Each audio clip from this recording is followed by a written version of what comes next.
Well, last week in Ohio, a trailer was stolen from the lot of the Cincinnati Circus Company. Ringmaster Dave Williker posted a photo on Facebook of a truck taking off with the trailer.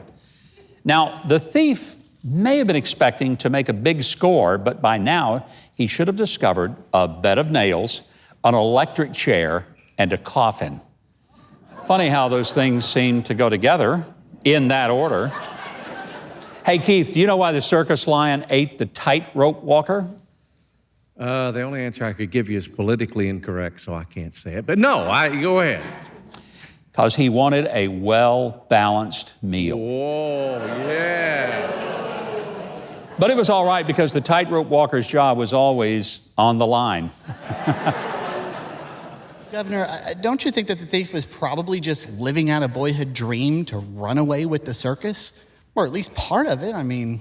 Well, I don't know, Trey. I mean, you made me think of my high school buddy who got hired as the human cannonball in a traveling circus. But then he left the circus after they fired him.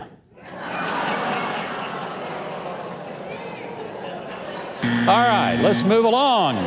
Yes, let's do that. All right, from our Florida man file comes a refreshing change, a Florida woman. Because down in Fort Pierce, Florida, a woman was arrested after paramedics answered a call at her apartment building. They left their ambulance running to respond to an emergency call, but when they returned with the patient, the ambulance was gone.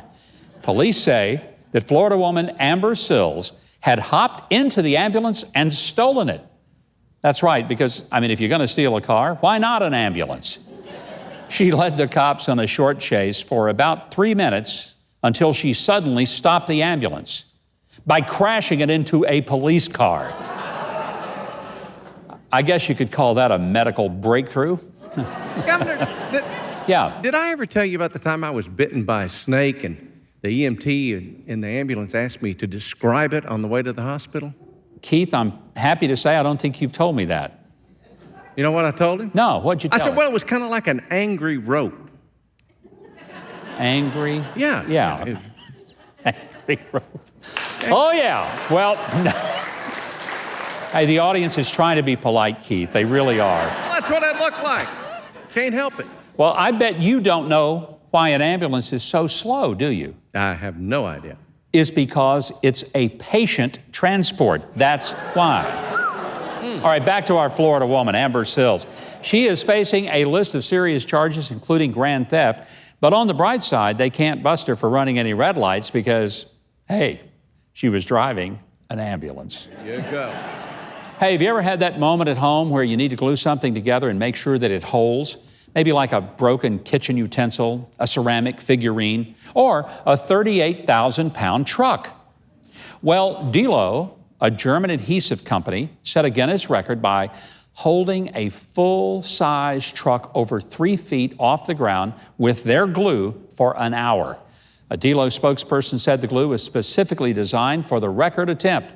So look for Delo Guinness Book of World Record truck holding glue the next time you shop Walmart. Governor, I hate to interrupt you, but do you know... No, you don't. You keep doing it. I know, but this is just, it just struck me. Do you know the difference between a piano, a tuna, and a pot of glue? I'm afraid I don't, but I'm about to know. That's right. You can tune a piano, but you can't piano a tuna. What about the glue? I knew you was going to get stuck on that. Oh, Keith. Hey, folks, I want to apologize for Keith's poor choice of humor. They're laughing. And by the way, I'm thinking about substituting some of that Delo glue stick for the chapstick of a real gossip I know. But mum's the word, okay? We'll just... All right, before we go, from our friends at badtaxidermy.com, I want to share a few fails in the ancient art of mounting and posing of animals. How about this one? The boxing raccoon, for instance. Sure, you'd love that in your living room. Or here's one, the crazed fox at rest. Now, you might prefer the afroed lion. Or for practical taxidermy, there's the rabbit toaster. And my favorite, the squirrel purse.